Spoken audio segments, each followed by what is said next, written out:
یہ مسکان خان ہیں، یہ کہہ رہے ہیں کہ مفتی صاحب السلام علیکم۔ وعلیکم السلام۔ یہ ویڈیو کیا سچ ہے اس کے بارے میں بتائیے۔ ویڈیو انہوں نے بھیجی ہے، دیکھیں اور پھر اس کے بعد جواب دیں گے۔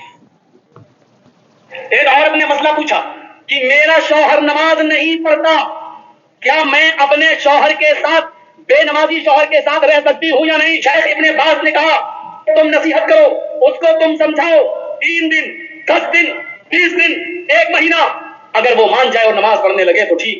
اس نے پھر مسئلہ پوچھا کہ کئی سالوں سے میں سمجھا رہی ہوں لیکن نماز نہیں پڑھ رہا ہے، میرا اپنے بے نمازی شوہر کے ساتھ رہنا جائز ہے یا ناجائز؟ شیخ ابن باز نے فتویٰ دیا کہ ایک مومنہ عورت کا، ایک نیک عورت کا بے نمازی آدمی کے ساتھ رہنا سراسر حرام ہے۔ اس عورت نے پھر پوچھا شیخ ابن باز سے، میرا ہسبینڈ مجھے طلاق نہیں دے رہا ہے، وہ کہتا ہے میں نماز نہیں پڑھتا ہوں تو کیا ہوا، لیکن میں تجھے طلاق نہیں دوں گا، اب میں اپنے شوہر کو کیسے چھوڑوں؟ شیخ ابن باز کا فتویٰ تھا کہ جب تیرا شوہر نماز ہی نہیں پڑھتا، اور جب نماز نہیں پڑھتا تو وہ مومن ہی نہیں ہے، اور جب مومن ہی نہیں ہے تو اس کے نکاح میں آٹومیٹک نہیں ہے، اور جب اس کے نکاح میں تو نہیں ہے تو طلاق کی ضرورت ہی نہیں ہے۔ نماز پڑھنے والی عورت کو بے نمازی شوہر کے ساتھ رہنا جائز نہیں۔ یہ جو ہے جرجی صاحب ہیں، اٹاوا کے ہیں اور غیر مقلد خیالات رکھتے ہیں، تقلید کا انکار کرتے ہیں۔ اس طرح کی بہت ساری ویڈیو آئی ہیں، لیکن شیخ ابن باز کا جو حوالہ دے رہے ہیں وہ اور یہ دونوں مسئلہ صحیح نہیں بتا رہے ہیں۔ جان بوجھ کر نماز چھوڑنا بہت سخت گناہ ہے اور اس پر بہت بڑی وعیدیں بھی احادیث میں آئی ہیں، لیکن جان بوجھ کر کسی نماز کے چھوڑنے سے آدمی کافر نہیں ہوتا ہے اور نہ ہی اس کا نکاح ٹوٹتا ہے۔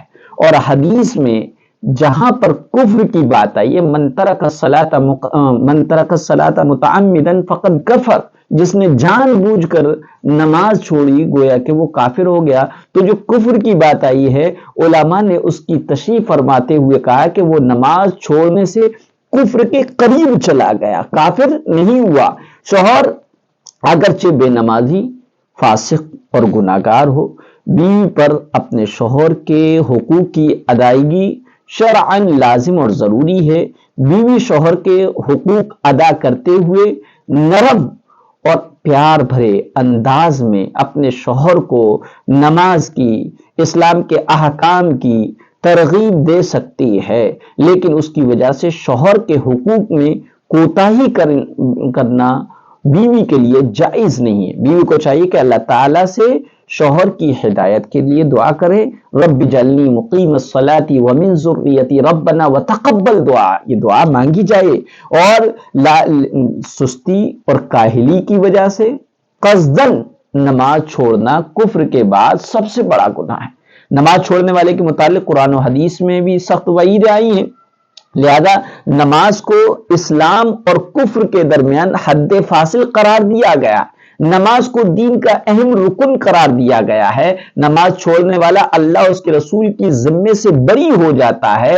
نبی اکرم صلی اللہ علیہ وسلم نے نماز چھوڑنے والے کا حشر فرعون، حامان اور ابی بن خلف کے ساتھ ہونا بتلایا ہے۔ بے نمازی جب اللہ تعالیٰ سے ملاقات کرے گا تو اللہ تعالیٰ اس پر سخت ناراض ہوں گے۔ علماء نے لکھا ہے کہ نماز چھوڑنے کی وجہ سے انسان کفر کے قریب چلا جاتا ہے اور کفر پر موت ہونے کا خطرہ پیدا ہو جاتا ہے، اس لیے نماز کسی بھی حال میں نہیں چھوڑنا چاہیے۔ ہاں، علماء نے لکھا ہے، بالکل کلیئر لکھا ہے کہ بے نمازی اسلام سے خارج نہیں ہوتا، مسلمان ہی رہتا ہے۔